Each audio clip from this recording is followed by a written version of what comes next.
So this is my pleasure to welcome you on behalf of the FeBo team to our 22nd FeBinar, the talks organized as part of the FeBo project that I am organizing together with Claudio Biagetti.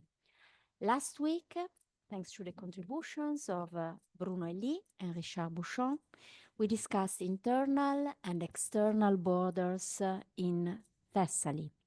Today, we will focus on border disputes at a more local level without limiting ourselves to federal context. As I will go on to elaborate later, a database of border disputes is a necessary research tool for us and is closely linked to FeBo's research objectives. The aim of FeBo is to investigate the complex dynamics affecting internal and external border areas of Greek koina. And the big question we are trying to answer is this one. How can border wars be avoided? And how can federalization processes contribute to this? This question compels us to address closely related issues, which are hot issues in the current debate, also beyond ancient history, such as the linearity of borders, the porosity of borders, the capacity of federalization processes to prevent border wars, but not only of federalization processes, but also of supra-state alliances to implement border management policies, but also border management cultures bottom-up, and the relevance of cross-border activities and of the balance of powers. Some of these issues will be addressed in relation to federal state, but also to non-federal interstate alliances and confederations by Sebastian Scharf, Claudio Biagetti, and myself in a book that I am co-editing with Angela Ganter and Felix Meyer on resilience of interstate alliances to be published by Routledge. But apart from that specific volume, so far, we have worked on figures of Grenzgänger, and I am asking Rebecca to share the PowerPoint if she is allowed to. Grazie, Rebecca. I'm thinking of Sebastian's article on Atlas as envoys and grazie mille, Rebecca. And border areas that constitute important transit hubs, as Claudio Biagetti's article on Figaleia, on different Achaean and Aetolian treaty cultures. This is an article by Scharf again, or on cross-border activities in Kinuria or in Osolian law, Chris. My article on Cherion, on federalism and border conflicts in Lycia, investigated by Claudio Biagetti, or on the ties that, I think it is the next slide, the ties that bind together ancient and modern federal states. Since intra-federal and external borders must necessarily be approached from various research perspectives and with different questions, FeBo organizes two distinct series of lectures, each with another focus. One on internal borders, the management of internal borders by federal states, and the other on external borders, bearing the title Crossing Federal Borders Ancient and Modern. So this FeBinar is the 11th one of the FeBinar series devoted to internal borders and will address COMBO, Contested Borders, the database of border disputes currently being developed by the FeBo team as part of the ERC project FeBo. And this FeBinar will be divided in two parts. The first part will be presented by the members of the research project, which I jokingly call FeBo team, to introduce the database from the perspective of the project's objectives, while the second part will be presented by Daniele Fusi, an expert in philology and computer science, who is helping us to build this database. As for this first part, I will be delighted to start, but then I will give the floor to the other members of the project. Uh, when I decided to investigate border dynamics in Greek koina, and in particular the ways in which border disputes were managed and sometimes also resolved in federal contexts, I immediately included among my research tasks the development of a database of border disputes in ancient Greece, which, to my knowledge, does not currently exist. There are important studies, such as those by Angelo Brelic and Giovanna Daverio Rocchi, of course, to name a few, but they are dated and they cannot include, of course, evidence on disputes revealed by sources discovered in the last 40 years, especially. I'm thinking of some inscription, for example. Brelic, moreover, focused only on ritual conflicts. And after all, it was impossible to study border management in ancient Greek federal states without a systematic and comprehensive overview of all border disputes. But this raises an opening question: what is meant by a border dispute?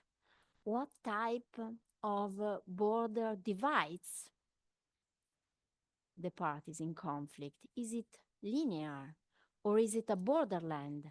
And does the disputed territory necessarily have to be adjacent, literally bordering to both parties involved, or at least one of them? Would we define a border dispute a dispute over a territory that is particularly strategic, but not close, not adjacent to the two cities involved, perhaps including an outlet to the sea that the two cities do not have and over which they are fighting for control? Border disputes in ancient Greece offer a very diverse and therefore stimulating range in this regard. However, I do not think it makes sense to study how border disputes were managed in Koina without investigating all the border disputes in ancient Greece. Therefore, not only those that took place in the framework of a federal state, but also those taking place in a region not yet or no longer organized in a federal form, or those that took place in regions that did not experience federalism at all, or those between allies within a non-federal alliance, perhaps a simachia.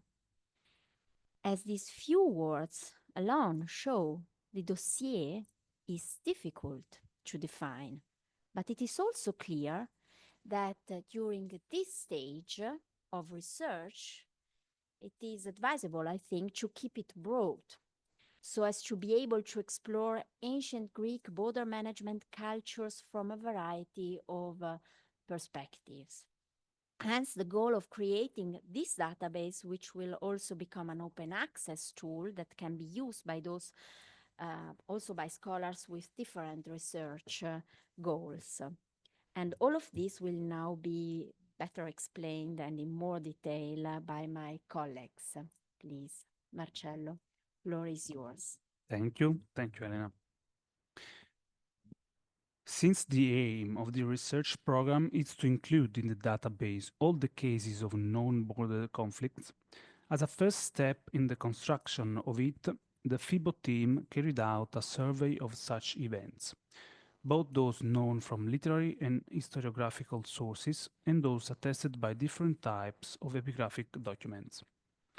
The starting point for the collection of case studies was the consultation of the bibliography relating to interstate arbitrations, which often concerns issues relating to border disputes between neighboring states. In particular, several of the cases selected for the database are contained in the corpora of arbitrations, such as the 2 volumes on Greek interstate arbitrations published in Pisa in 1973 and 1997, respectively by Luigi Piccirilli and Anna Magnetto, and Sheila Ager's volume on the same subject, published in Berkeley in 1996. These cases, which constitute a significant portion of our dossier, have been integrated with other cases relating to border conflicts, and particularly those discussed in the works of Angelo Brelic, Guerre, agoni e culti nella Grecia arcaica, 1961, in Giovanna Daverio Rocchi's One, Frontiere e confini nella Grecia antica, 1988, and in the volume about treaties between the Cretan poleis in the Hellenistic period by Angelos Kaniotis in 1996. These volumes have been analyzed in order to be able to trace all the cases included in them, not only those to which the individual catalog numbers are dedicated, or which are the focus of each chapter, but also those cited cursorily, such as, for example, the numerous conflicts quoted by Brelic which involved minor cities. Many of the selected cases are naturally included in the corpora dedicated to the Staatsverträge, the last of which were published in recent years. Among the 147 cases that have been collected and inserted in the dossier so far, just to give some example, there are conflicts or agreements consisting of single events that involved 2 cities, as is the case of the boundary settlement between Ambracia and Karadros that occurred around 166 before Christ, or cases in which the parties are constituted by a whole koinon, as is the case of the dispute between Boeotia and the Achaean League, mediated by Megara in 187-6 before Christ. Other cases instead concern a series of events that continue which took place over a very long period, such as the conflict between Sparta and Argos for the possession of the Tiriatis, which lasted from the Archaic Age until the 2nd century before Christ, when Rome intervened as arbiter. Among other cases, a peculiar one is the one concerning the dispute between the Comai of Megara, which therefore occurred within the borders of a single city. Finally, to have a more complete overview, we have not excluded attestations of mythological events that can, however, have a historical significance, such as the legendary monomachies, among which there is the one between the Boeotian king Xanthos and the Athenian champion Melanthos, in the context of the dispute for Oinoe, which is part of the wider dispute between Boeotians and Athenians. By providing this overview of example, we intended to give an idea of the different cases that the database will include, and how the work of constructing the dossier has been carried out.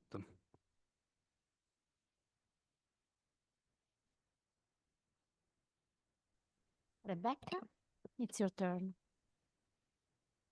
So, the data that Marcello has just presented will be organized in the system as follows. The database will appear to users as a numbered catalog of macro disputes. For each identified macro dispute, an item will be created, a conflict item. Each of these conflict items will function like a kind of box, including links to the actors involved in the dispute and to all the sources, epigraphic and literary, that attest it. As it is well known, in fact, more than one source often refers to the same conflict, which may, for example, resurface over the years. Each conflict item will include a general commentary aimed at illustrating the main features of the conflict and summarizing the scholarly discussion concerning it. This will be followed by a bibliography listing the relevant contribution on that particular conflict. Within each macro dispute item, as I mentioned, there will be a link to every actor involved. They will be entered into the system through an actor item, which allows to identify the principal agents involved in the conflict or in their resolution. Under this category, we will record, for instance, police, arbitrators, and comparable actors. To create an actor item, it is sufficient to identify the actor, assign it to the appropriate category, such as a person or a city, and in the case of prominent individuals or police, add a selected bibliography. Within each conflict item, there will also be a link to every source attesting the macro dispute. In case of recurring dispute, for example, the macro conflict will contain links to micro conflict, that is, to sources documenting specific moments or episodes within the broader dispute. The aim of this structure is to offer users a comprehensive corpus of conflict. For each conflict, all the sources that attest it are brought together, providing users with a complete and organized view. At the same time, the system allows them to explore and navigate the information from multiple perspectives.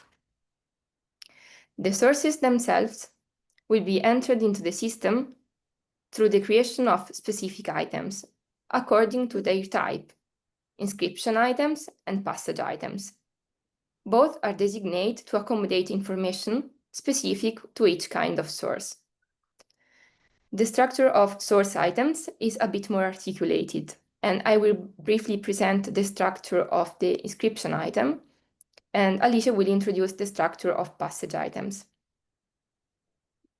The inscription item is defined by the standard edition of the inscription, and it is followed by a short description that identifies the conflict or the historical border-related situation attested in the inscription. Its structure then allows us to record a series of details concerning the physical characteristics of the support, for example, the material, the dimensions of the object or of the surviving fragments, and the features of the letter forms. We are currently evaluating to what extent these details will be useful within the system. The final purpose of the database is not, in fact, to produce a new edition of the inscription, but rather to collect data already made available in previous editions and to establish connection among these data within a complex relational framework.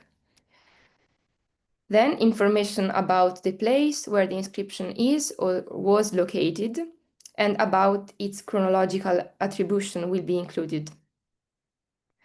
There is then a section in which all the toponyms mentioned in the inscription can be recorded, so that can be also become a searchable element within the system.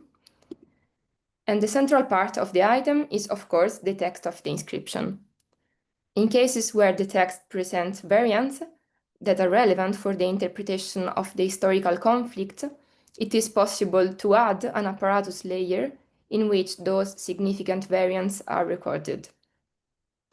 There is also a dedicated layer for English translation, and additionally, the structure provides a layer in which one may indicate any dating elements internal to the text when present, and if necessary, a layer for commentary on specific portion of the inscription. For both of these sections, bibliographical references can be added to support the information provided. Finally, there is a general bibliographical section that contains the principal edition of the text and the most relevant studies related to it, essentially in the form of a short epigraphic lemma. And this is. Grazie, Rebecca.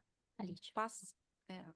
When a passage item is created, a literary source containing evidence concerning a territorial dispute or a border conflict is entered into the database. The entry thus records the source according to the previously selected edition, together with the information required for its identification, contextualization, and use within the system.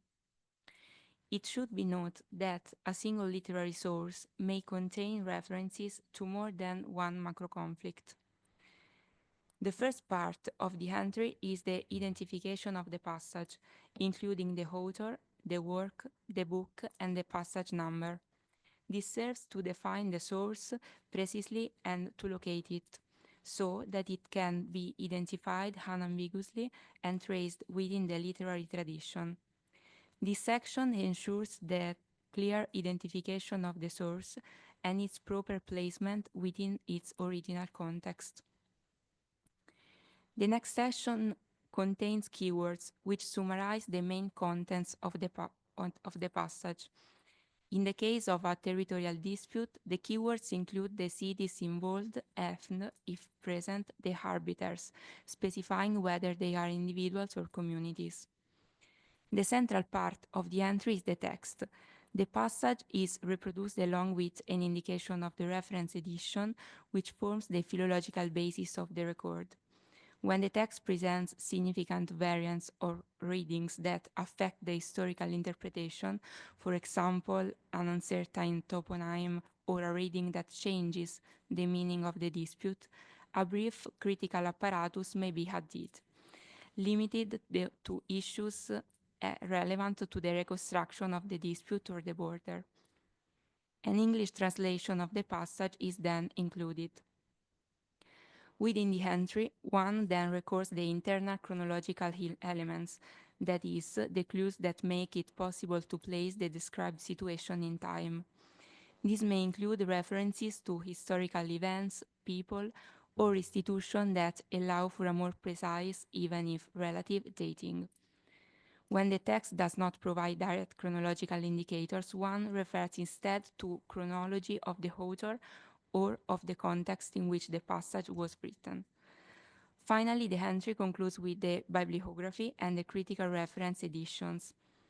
This section lists the main editions of the text and the modern studies that discuss its content or the related territorial issue. The bibliography should be selective, aimed at providing the essential tools for understanding the passage and its interpretation within current scholarship.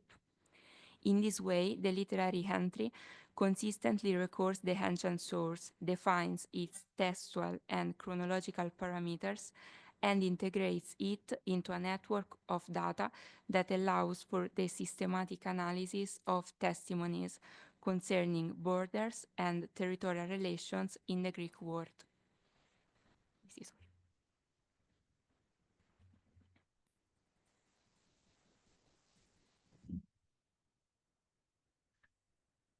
The main focus of the FeBo project is on the regions in mainland Greece that developed interstate organizations during the late classical and Hellenistic period.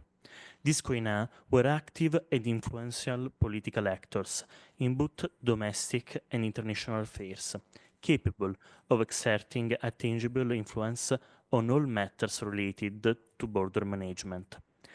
On the other hand, as already said by Professor Safranchi, it is not the aim of the database to neglect conflicts between individual city-states, regardless of their membership in such koina, since its focus remains, in any case, on border conflicts and their evolution and management.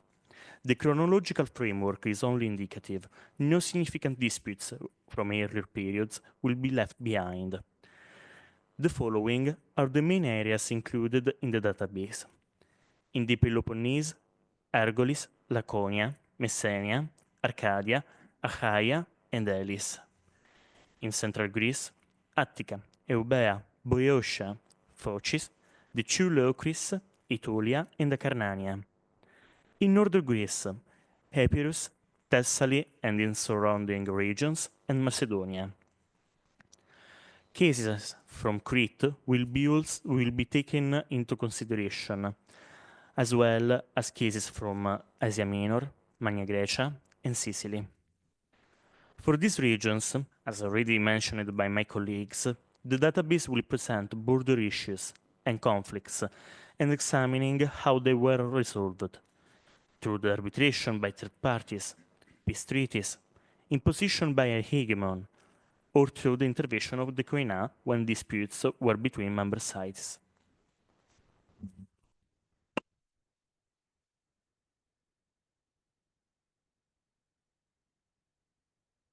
Setting up the combo database has confronted our research group with a number of preliminary choices, all made with the aim of ensuring both the informativeness of the collection and the usability of the data. One aspect we are currently working on, not always obvious but certainly worth emphasizing, is the terminological consistency adopted in building the database. We believe that using a reasonably limited number of descriptors will make consultation more effective, allowing for clear, straightforward, and unambiguous results in response to a user's query.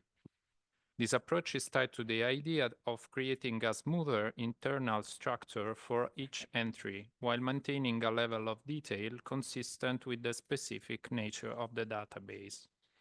In other words, Combo aims above all to be a tool for historical research.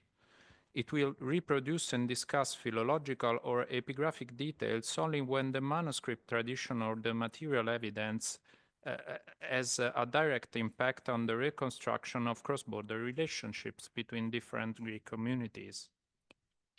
For this purpose, we plan to include a comment field where such issues will be discussed in discursive form, with the usual scholarly references, as have been already said. All entries will include the name of their author and will be protected under a Creative Commons license. We are also currently evaluating the possibility of assigning a DOI to each entry. As for the ancient sources themselves, whether literary text, inscriptions, or papyri, our goal is always to provide the original text whenever possible. However, this very much depends on whether we are legally allowed to reproduce digital versions of text that currently exist only in print or behind paywalls, as in the case of the Supplementum Epigraphicum Graecum, for example. In cases where copyright restrictions apply, Combo will simply refer the user to the relevant edition without reproducing any transcription of the document. When it comes to literary text, we will take as our primary reference the most recent critical edition, while also assessing the completeness of its recensio and, where possible, its philological quality.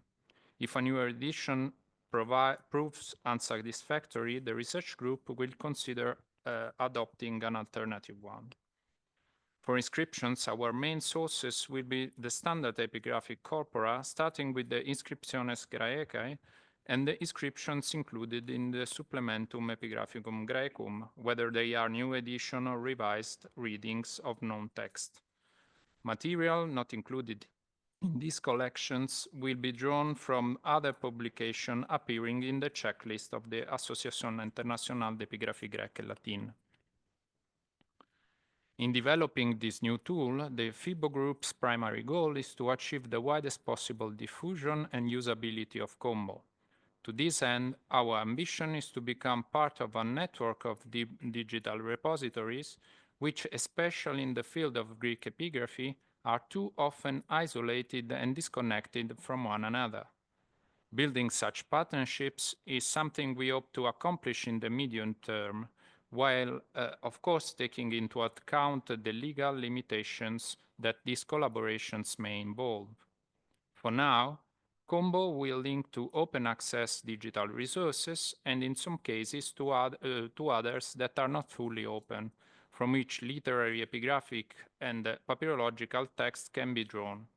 Just to mention a few examples, the Greek and Roman materials in the Perseus Digital Library of the Tufts University, the Greek inscriptions available on the Paca Humanity Institute website, the Inscriptiones Graecae digitized and translated in the framework of the Brandenburg Academy of Science in Berlin, The Clauslabi database of Latin inscriptions developed in collaboration between the universities of Zurich and Eichstätt-Ingolstadt, and the papyrological resources available on papyri.info and trismegistos.org.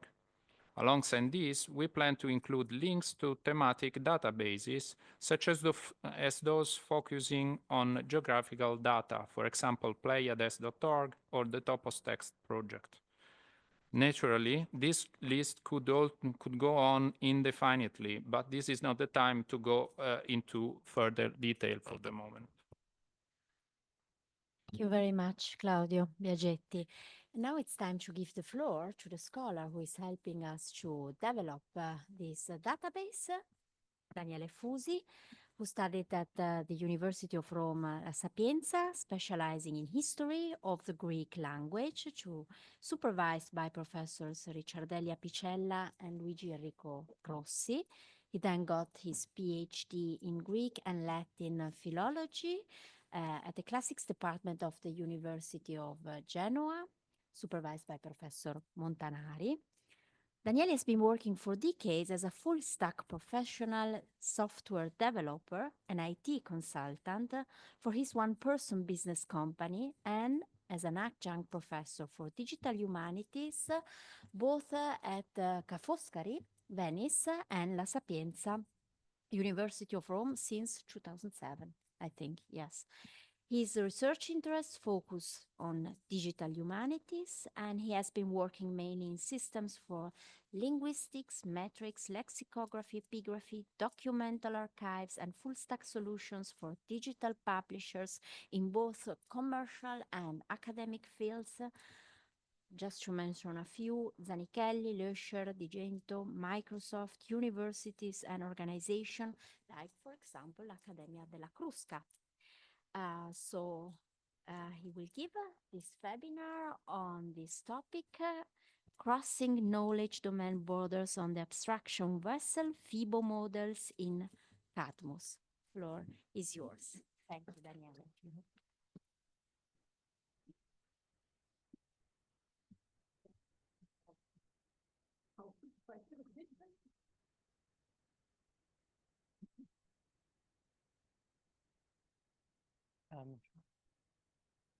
Non è condiviso la...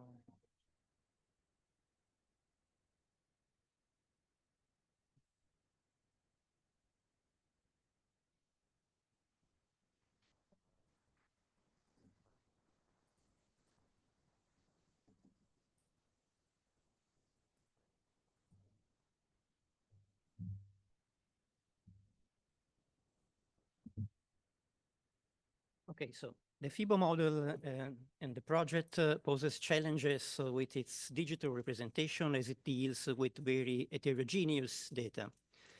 For instance, consider conflicts.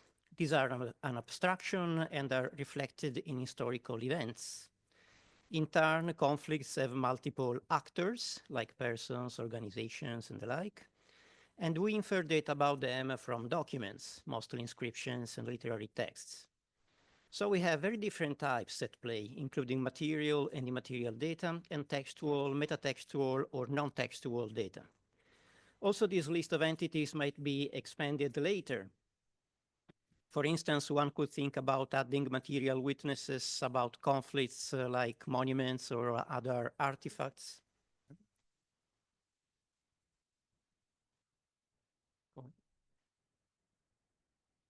Ah, perché ha fatto la condivisione della finestra. Se no bisogna condividere lo schermo intero. Vuole condividere lo schermo intero? Facciamo prima.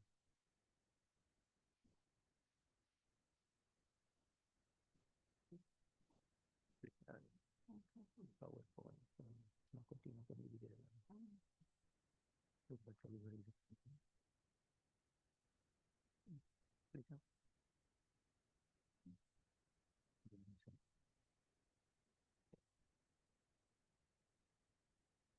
Ok, ditemi se ci sono problemi, se no...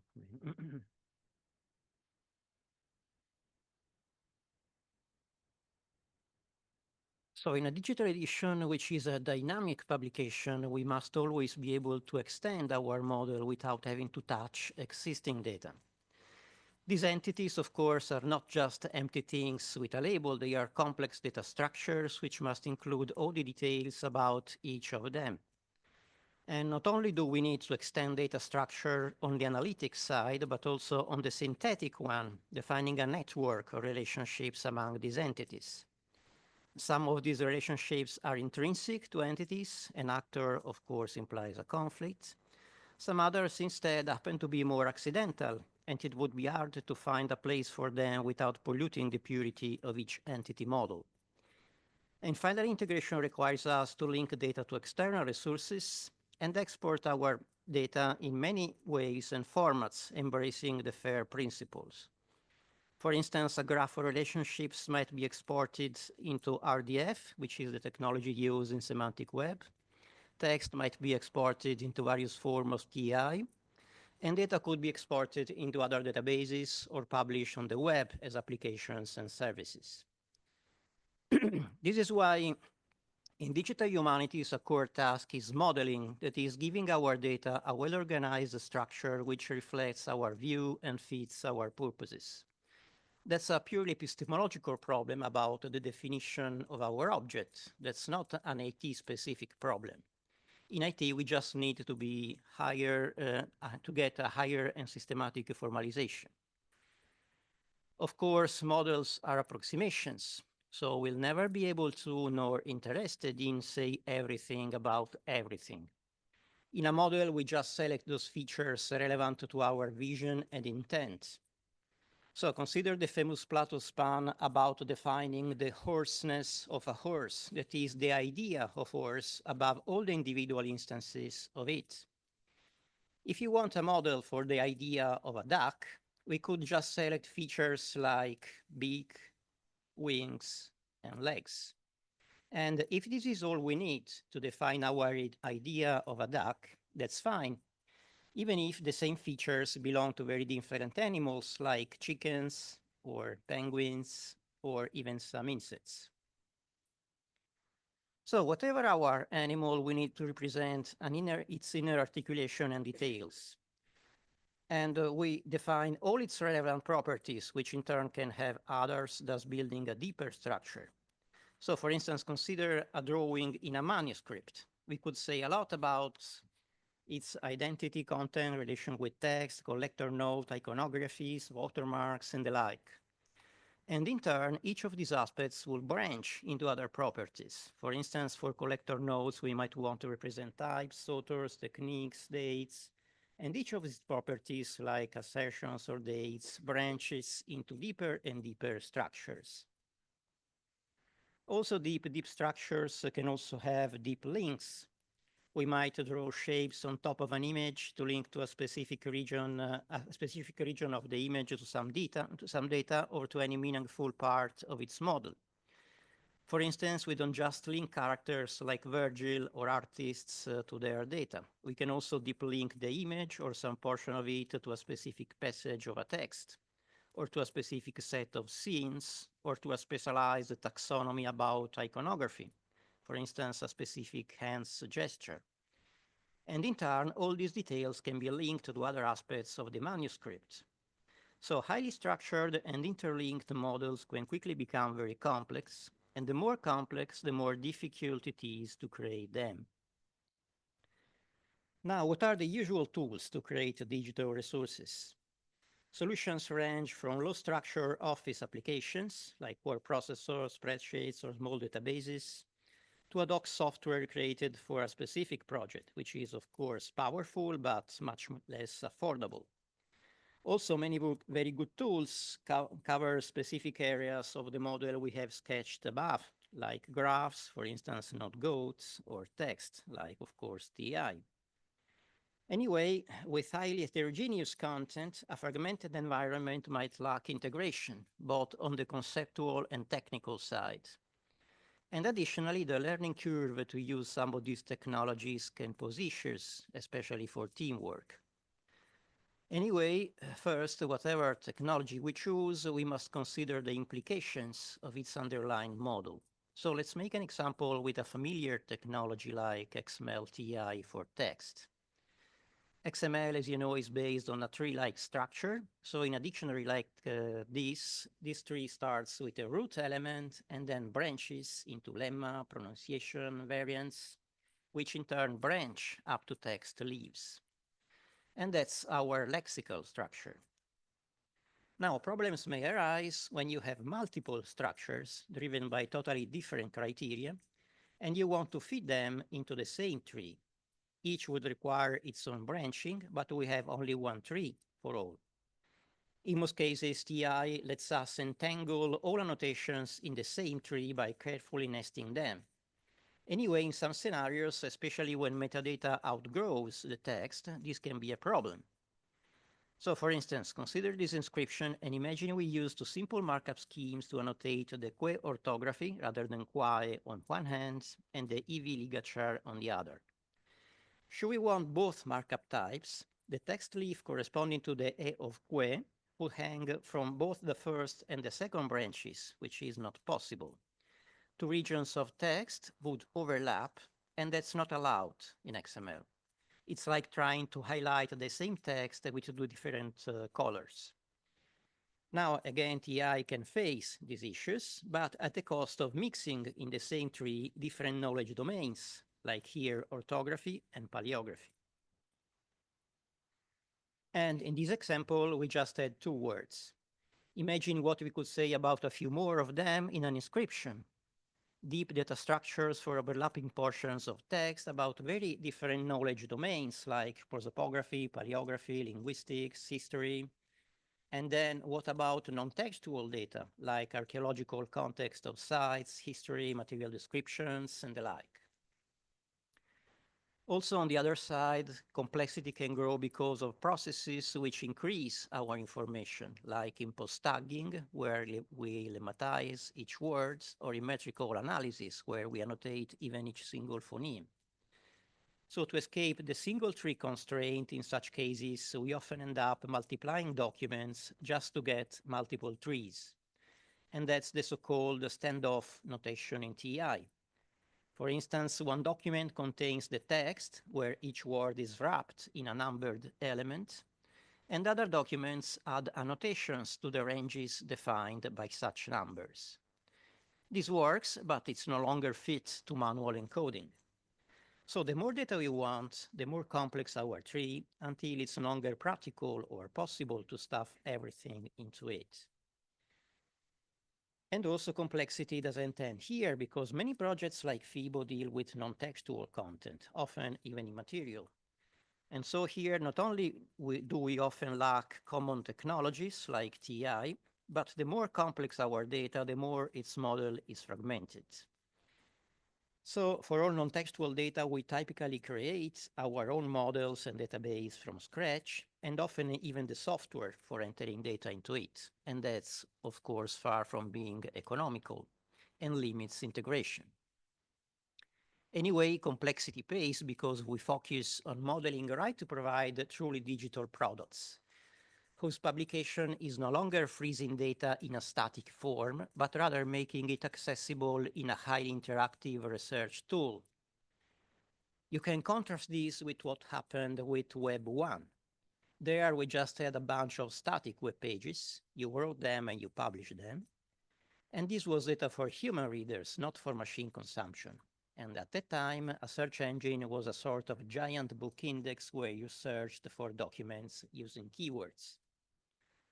With such a low data structure, we had a notion of words to search, with all the limits defined by the ambiguity and multiplicity of our languages. So for instance, when interested in Epic, we searched for Homer, but we ended up with The Simpsons. Then Web 2 transformed this network of documents into a network of applications.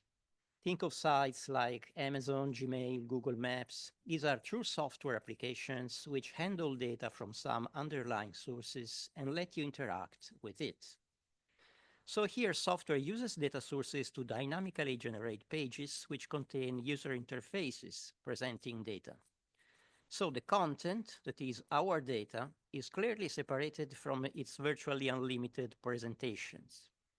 And this separation between content and presentations is crucial in IT because it allows separation of concerns and unlimited presentations of the same content. Yet these applications most often rely on their own database and model, which are hardly compatible. In Web 2, a myriad of powerful applications was published, but the content used by most of them was siloed in its own boundaries. In a sense, that was a world of data cages. And that's why we got to Web 3, the semantic web, designed to directly publish data in a universal model globally shared for machine consumption. In fact, semantic web provides a global model for all based on the highest atomization of data, which allows maximum data distribution across system boundaries. So in semantic web, everything we say about something takes the form of a simple statement, which is named triple, which connects a subject to an object via a predicate. So for instance, we can say that Socrates is a man. And also adding another triple, we can say that a man is an animal. So in this graph, we are connecting entities as nodes, and walking from node to node, we can reach any entity from any other, just like we have linked Socrates and animals via the man node. And being global, this implies having shared vocabularies, which define a unique identifier for each entity we speak of, like man, is, animal, and all the stuff we have here. Just like we use a globally unique identifier now for each web page, which happens to be its address in the web. Now, many vocabularies exist which assign such identifiers to formally defined entities. And these are the so-called ontologies of semantic web. Everyone can create them, but their point is to be shared, so in most cases, we reuse and combine them. So once we have our triples and their vocabulary, we can build a network with them. And this quickly becomes a giant graph of interconnected nodes. Say we start from the Socrates node. He is a man, and in turn, a man is a class of beings defined as a subclass of animals. And again, animals belong to the class of mortal beings. And from this fact, the machine can infer that Socrates is mortal, even though that's not explicitly said in the graph. Now, this was a trivial inference, but think of a network of millions of nodes. And then let's keep walking. An ox is an animal, too, and an ox eats grass. Grass has color green, and Frankenstein has color green, too. So here we walked seamlessly from Socrates to Frankenstein via green things like grass, which are eaten by oxen, which are animals like man, Socrates being a man. So in this giant graph built by connecting all the smaller graphs published on the web, we can walk from any concept to any answer. And thanks to the fact that nodes are globally identified, publishing data in this way means automatically connecting the nodes from your project to those of any other project published in semantic web. The software will make these connections automatically and base deductions on them. So that's a global database of pure content directly published for machine consumption, extremely fragmented in a myriad of nodes. So we have a lot of powerful technologies for textual and non-textual content, from TI to highly structured databases up to semantic web graphs. The more structured and atomized our data, the more powerful its model and connections, but also the more difficult it is to create it. We humans are not so good at manually writing overly complex XML, nor at thinking content in such a fragmented way, as a graph of sparse atomic triples, myriads of subject, predicate, object, statements. So we need to create highly structured and granular digital content, but we also need to do it easily and integrate all these different resources together and minimize our modeling and editing efforts. In some of these scenarios, a solution is provided by the Cadmus framework. So let's consider the requirements emerging from our discussion. We want teams to create highly structured content of any type, focusing on data and independently of storage technologies. Also, our models should be open to expansion over time without having to touch existing structures when adding new data. And in creating content, a user should collaborate in a web editing environment with a user-friendly interface that doesn't require technical skills. And given these demanding requirements, we don't want to reinvent the wheel for each new project. So a key concept here is reuse, right? Because we can't afford to recreate both data models and their editors from scratch for each new project. And the key to reuse is modularity. We assemble unlimited buildings with the same bricks. And this requires partitioning models into smaller pieces, making all the problems look similar by raising the abstraction level. That's why Cadmus is a modular editor for modular data. It deals with objects of any type, each with its own model built by composition. So you can think of a sort of general purpose database where records act as boxes containing any number of n-type of objects. I name these boxes items and their objects parts. If you recall our duck example, we might model it as an item, having one part for the description of the beak, another one for the wings, and another one for the legs. Each object has its own structure, as deep as we want it, freely designed according to our model. And we put these objects into the boxes, which also have a label representing some metadata, and get stored on a shelf, which is our database. So the model of each record is dynamic. It changes according to the objects we put in its box. On the software side, each object has its own editor, so that the editor is built by composition, just like the models. So there's no monolithic blocks, but small pieces put together. Let's make an example. Say we want to create data about manuscripts, letters, and people. Each of these is an item, a box, and inside the box we put as many objects as we want. So in a person's box, we put an object with one or more structured names. Its editor allows us to enter them, and wherever we need to add names, we will reuse both this object and its editor. Again, we might put another object for bibliography, and another one for document references, and another one for his life events. Now consider the letter. It's another box. Personal names, of course, don't belong here, but a letter may include bibliographic data, references, and events involving it. So we will just reuse these objects. And similarly, a manuscript will share the same objects for the same purposes, but will also add many others specific to its knowledge domain. This way, the model is dynamically built. All boxes are equal, but their model changes whenever we add or remove objects from them. Each object has its own freely designed structure, whatever its complexity, and its user interface for editing it. So that's highly scalable, as we just add new objects in the box to expand the model without touching existing data. And that's not possible in XML or in more rigid databases. Also, for humans, dealing with an object and its properties is easy, and creating it just implies filling in forms. So we focused on a higher abstraction level also to fit any content type in a single uniform architecture.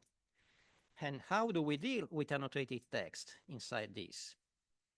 We have seen how even the shortest text can become hard to manage in markup when annotations outgrow it.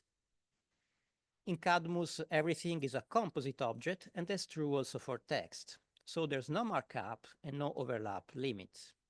For instance, an inscription can be a box, and inside it, we put an object representing the text as it is on the stone. And on top of it, unlimited annotation objects, like layers, one for orthographic annotations, another for paleographic annotations, another for comments, and so forth. There's no limit to the annotation layers we can stack, and adding layers doesn't affect existing data. Also, each object has a scalable independent model, which is free from the cage of markup constraints and designed by focusing on it only without having to think about fitting it in an existing single structure. So the inscription we sampled before is just a box. In it, we have an object for the base text and 6 objects as annotation layers for prosopography, paleography, comment, orthography, chronology, abbreviations. Should we want additional layers, we just add layer objects. No changes in existing data, no overlap, no limits to additions, no markup to learn, just fill in forms.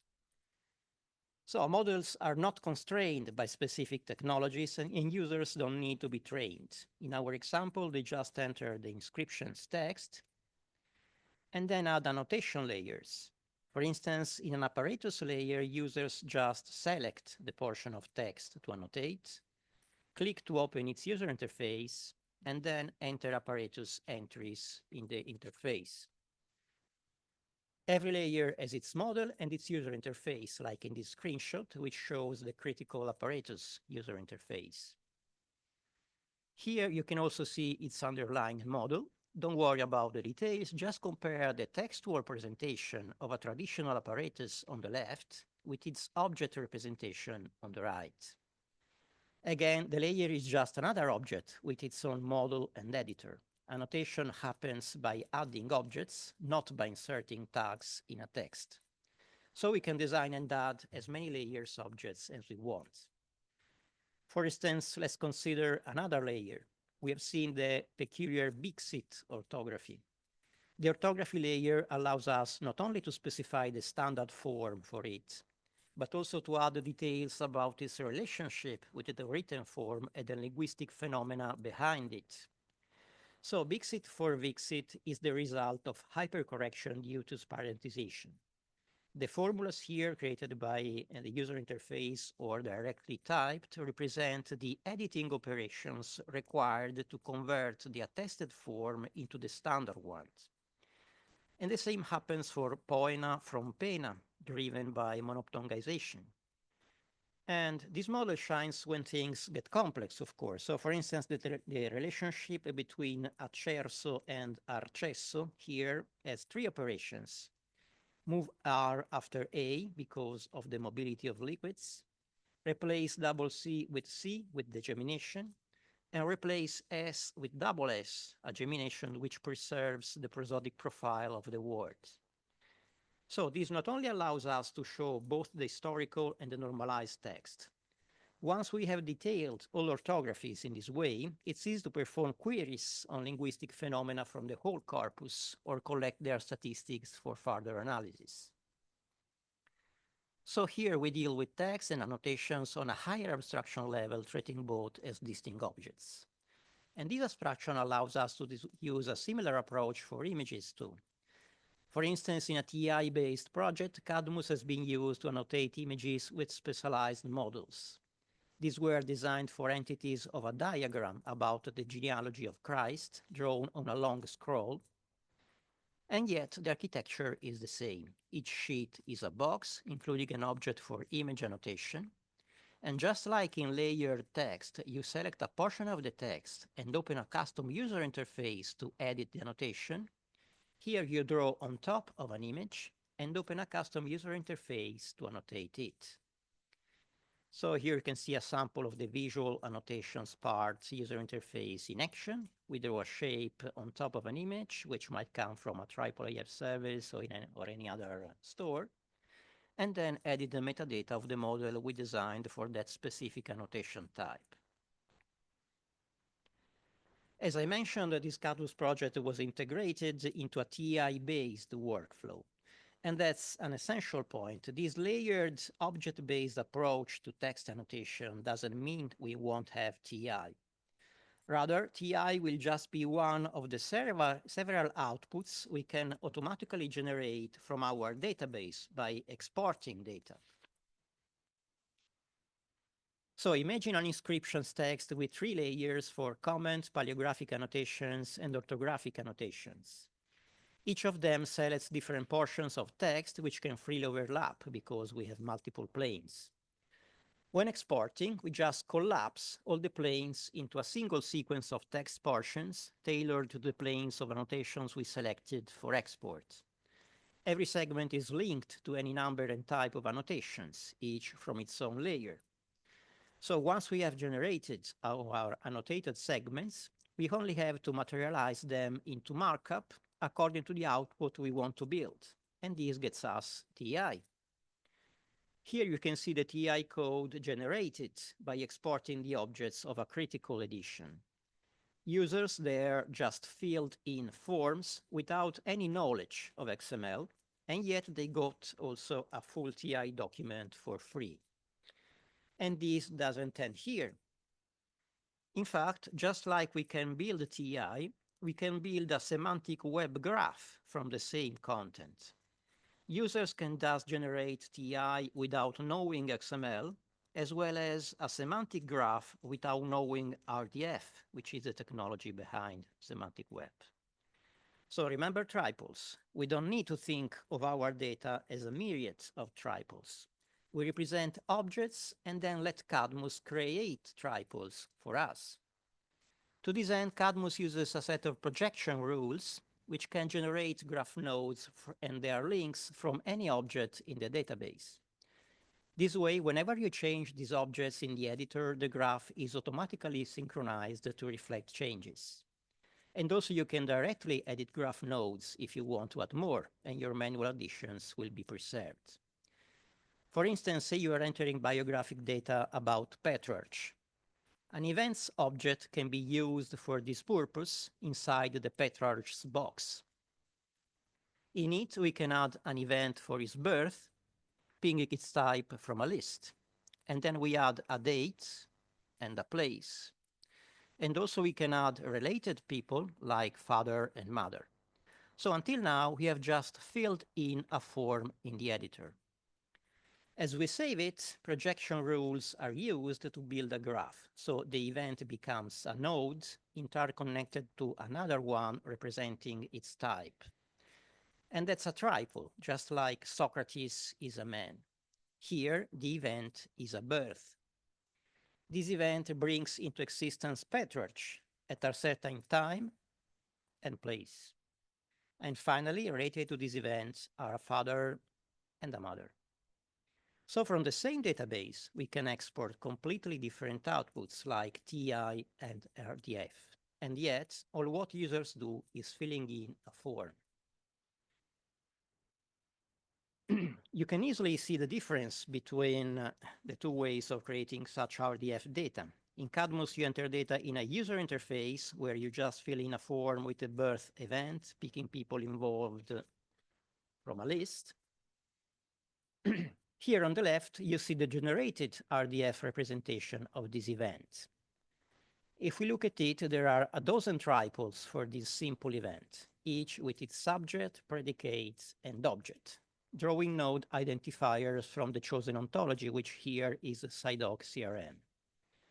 Imagine entering all these triples by hand, and even more, imagine thinking of what we see as a simple event, the birth, as a set of sparse statements like that. We humans don't think in this way.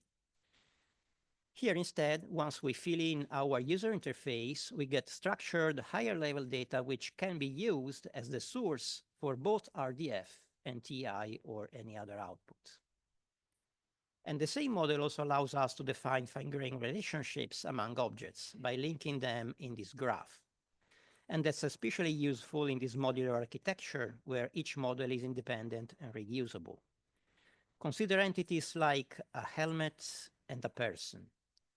An abstract model for a person would hardly have an intrinsic reason to specify the helmets it would wear. That's far from being a strict relationship. It rather belongs to accidental events, and it would pollute a person model if put inside it. Now instead consider a specific helmet, like the one which Miltiades dedicated to Zeus after the Battle of Marathon. It's right, this event which links these entities together. So here, an events object in the box representing Miltiades links this helmet to that person. We are building a set of relationships, again by composition, adding a links object to the box. And we could go further and add another box for the inscription on the helmet. It would be transcribed in a text object, and then a layer object would allow us to link a specific portion of that text, the name, Miltiades, to the person item. Thus, we are linking totally different entities, textual and not, in the same architecture by just adding objects. And those objects can be projected into graphs using one or more semantic web ontologies. This higher level of abstraction also means more flexibility, because just like we can render the same text and annotation objects into different types of XML TI, we can render the same set of objects into graphs using different semantic web ontologies. So content creation happens right at the time of its creation. The editor integrates text annotations on it, but also images and annotations on them, and also any other entities, whatever their model, and even complex graph-based connections among entities, like in semantic web. And this approach allows us to build highly structured digital content with emphasis on reuse and collaboration, even among projects which know nothing of each other. In Cadmus, different teams work on different projects, combining existing models with their own. This way of building by composition not only is economical, but also implies confronting other models. So not only we can quickly create an editor, we also promote a virtual circle where scholarly communities share models and editors. So that's a grassroots approach towards sharing both models and tools.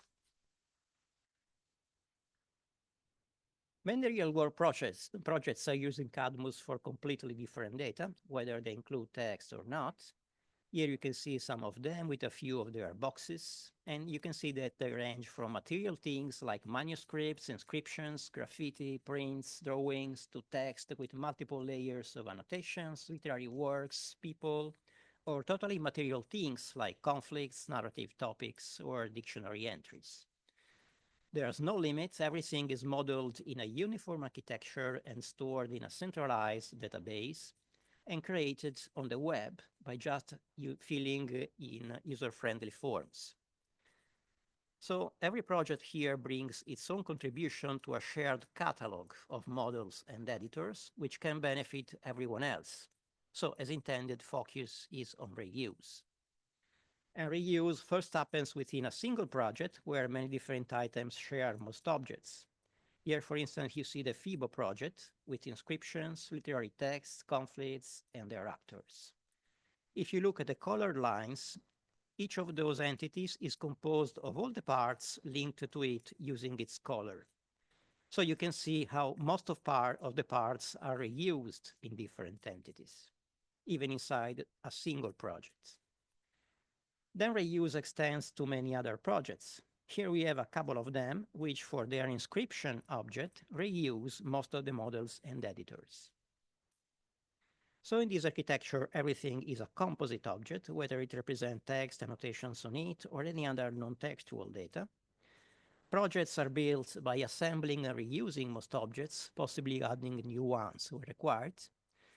And each object is its own model, self-contained and deeply structured. When designing models, we focus only on our subject without caring about technologies, and we try to make models which are both comprehensive and generic, because this grants their reuse. And that's usually done by first focusing on the finest details and then raising the level of abstraction by reflecting on them. As an example, consider a ubiquitous model like date. Usually a date is much more than a year of a century number. Look at these examples. There are myriads of nuances in traditional date expressions. We want to preserve all these nuances, but at the same time, we want a computable and compact model. And this can be done by raising the abstraction level. And then once we design the model and create its user interface for editing it, we will reuse both the model and the editor wherever we need a date.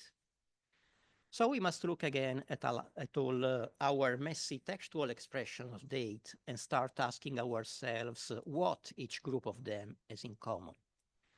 These more essential features behind the surface lead us to focus on a more abstract representation of time.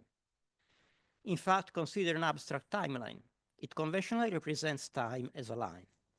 The sizeless point corresponding to the present splits it in past on one side and future on the other one. In this context, a date is just a point on this timeline.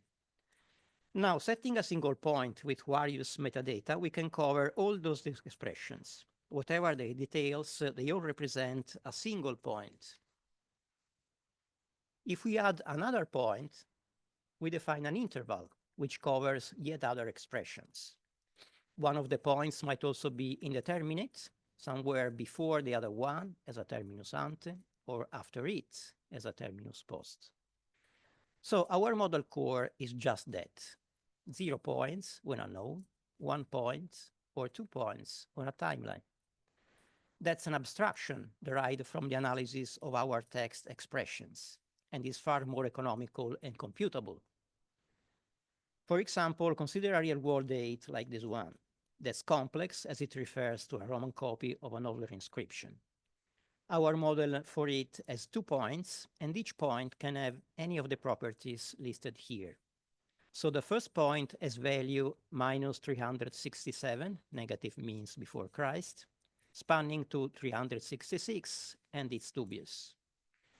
The second point has value 150, is approximated, and the hint for its value is that it's a Roman copy. So we preserved all the nuances of the original textual expressions, but we modeled it into structured and thus computable data. Let's peek under the covers to see how this gets stored in our database. Note anyway that this is a pure implementation detail because the model could be stored with any other technology as it's an abstract design. In this case, we use a standard database named Mongo, which deals with dynamic models and in the end stores them as text. So that's the JSON format you can see here, compact and human readable for the above date. All Cadmus objects are stored in this way. So the full database could also be viewed as a huge text, just like we do it for XML, but with the power of a true database and the ability to export data.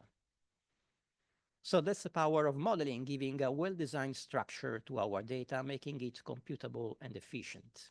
And the benefits of highly structured data here comes at a less price, given the modular and user-friendly approach.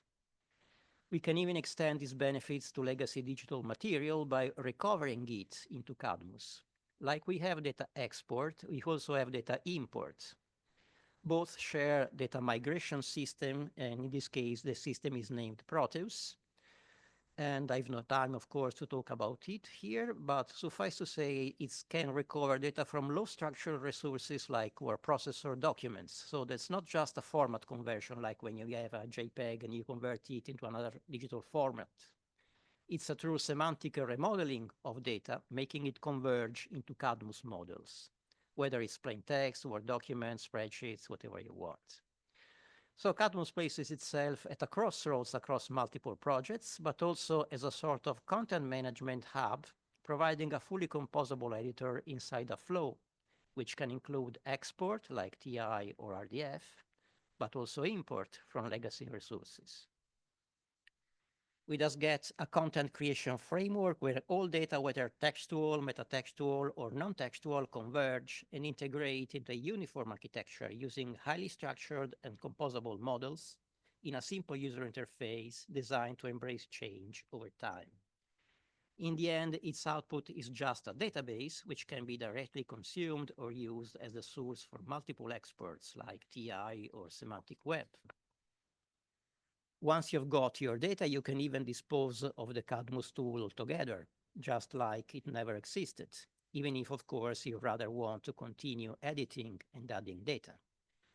We can thus free models from the constraints of a specific technology, free users from messing with technical details, and keep everything open to expansion.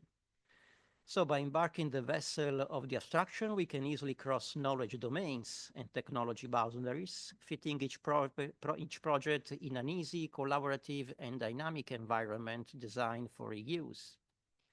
So before introducing talking about the discussion, a short gallery of some real-world Cadmus projects might show its flexibility in action. Let's start with inscriptions and graffiti. 3 projects use Cadmus to represent inscriptions, graffiti, drawings, language features, and formulaic patterns in text. Moving to literary text, a project about the Buondelmonti manuscript with 15th century maps, connected text with comments and GIS data. Other projects created complex critical editions, focusing also on the manuscripts and detailed taxonomies about ancient grammar. And it also happens that we start from text, but then move on more abstract grounds, reflecting on their narratological patterns, characters, and themes in the history of literature. And this was the Renovella project, which has no text, but focuses on immaterial context derived from it. Similarly, other projects may shift focus on words and create specialized thematic dictionaries, like the words of purism in Hellenistic era, or the terms of contemporary legal documents in Italy. These are truly digital-born dictionaries based on textual corpora and backed by models inspired by lexicography TI on one side and the Lemon semantic web ontology on the other one. We can also mix heterogeneous content, like in Itinera, which focuses on Petrarch's intellectual network, as testified by manuscripts, letters, literary works, and people. The network connecting all these entities is also supported by semantic projection using the SciDoc CRM ontology we talked about before. Also, this project went so deep into manuscripts that it created a full set of codicological models reused by many other projects. On a similar ground, a more specialized project integrated Cadmus in its TI-based flow to annotate the almost 4 meters scroll with a manuscript diagram about Christ's genealogy we sampled before. And most of the previous work on codicology and epigraphy is then reused by the huge Naples Dante project, collecting all the Commedia's manuscripts, including their fragments, printed books, artistic drawings, illuminations, people, and iconography. This ambitious initiative also uses full semantic data projection into a newly created Dante ontology based on SciDoc CRM. Another domain covered was modern manuscript documents, for instance, collecting Eugenio Montale's letters and people in it. And finally, in this context, Cadmus is being used to edit a highly challenging genetic philology model to represent autographs, focusing on the creative process behind the making of a text, as reconstructed from annotated notebooks by Goethe. So each of these projects and many others would require, of course, hours to present, but I just hope that it's enough to show you how this architecture can prove in practice and hopefully will prove also for these FeBo projects. Thank you.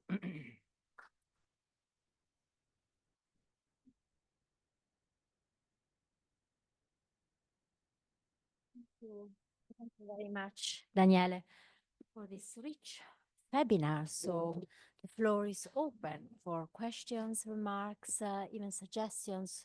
Any suggestion is welcome, especially for the part of the structure and of the dossier of the FeBo database, both here in the room or online. Just raise your hand or write in the chat.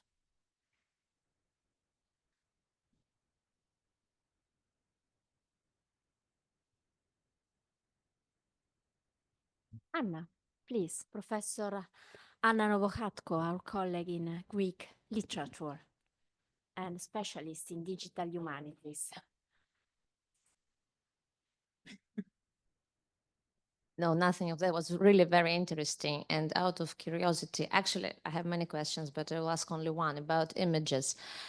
First of all, can you hyperlink with databases which collect images, like, let's say, German Archaeological Institute? They have a database of artifacts, of archaeological artifacts. Or can ChatGPT images already create that? Because what you've shown with Helmet of Miltiades, it was a creation, right? It was not real. I mean, it was a sort of fake-made photo. That's real.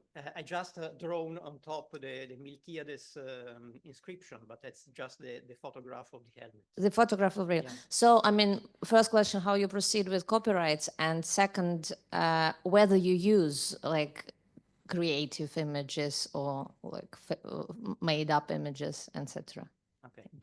So for the first question, it depends on the type of integration we can afford. That is, in many projects, we have digital-born projects which can provide us with an API to integrate in the editor. So for instance, think about digital gazetteers, like geographical gazetteers, for instance, Pleiades or the like. Pleiades has no specific API, what we can create one, and the same happens, for instance, for MUFI, the database about medieval fonts and characters, which has published a lot of web pages in the web, but it has no specific service providing an API I can directly call from within my editor. But in this case, for MUFI, because we needed it for this Nepos Dente project, I just created myself an API and then dragged all the data from the MUFI website and created a database for it. In other cases, we are lucky enough to have a already existing API, so we just use it, for instance, BIAF or any other kind of resources which provide an API which can use and integrate directly in the editor. But in the end, given this kind of modular approach, any editor inside the editor, because it's composed, is just like a miniature web application. So you can do whatever you want with it. You can call external services, or create any complex logic inside it, or even add new databases if you want to have some kind of resource which does not exist as a service in the web. And for the images or any other kind of material, of course, the model may be very different when we are talking about something which was generated by AI and something which instead is generated by humans. And that's becoming an increasing problem now in the web, because more than half of the text, for instance, is getting just created by artificial intelligence. But this is more on the scholarly side. That is, it's up to us to define the models, and it's up to us to define how we can interact with these images, whatever their source. So in the end, once we have formalized our model and we have the possibility of building this kind of database by aggregation, we do not care about, we cannot care about the source of each model. We just care about the model itself. That is, the model must be designed for that specific purpose, and what you want to do with it, and how you think about your subject in your knowledge domain. So that's why in this kind of things, digital humanities is not like a label you attach to a project you already have in mind. It's something you start working with the experts in various fields, and start thinking with them about how to design models to represent what they want to represent and how they think about the subject they are skilled in. And then we try to have this process of abstraction and self-containment of each object, so that we can reuse it into other projects like bricks we can put together to build other buildings.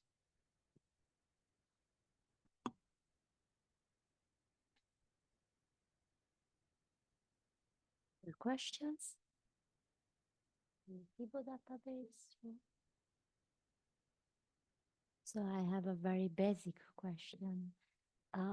In the FeBo database, what are the boxes and what are the items? Boxes and items are the same thing.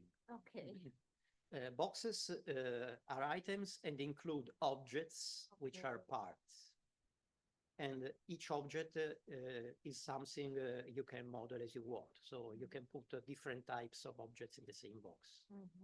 And our boxes in FeBo are essentially, at least until now, we have detected these kind of entities, and they are the inscriptions, the literary texts, the conflicts, and the actors of these conflicts. But we can imagine as many as we want. And each of these is a box. So inside it, for instance, in an inscription, you will have an object which represents the text of the inscription, an object which represents the apparatus layer, if you have any, an object which represents maybe the comment or any other thing you want to represent, the bibliography or anything else. While instead for something like a conflict or an actor, it's something immaterial, so you rather have objects like events, which represent all what happens and can be represented as a sequence of events, which can then be also projected into some kind of web ontology and create a graph of connections among all the entities together.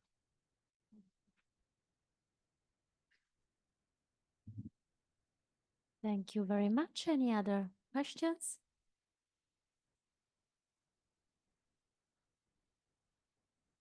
No, so okay, in that case, thank you again to Daniele Fusi for this presentation, and also to our FeBo friends following us online. Our next FeBinars are scheduled in spring 2026, so stay tuned and bye. Possiamo chiudere, sì.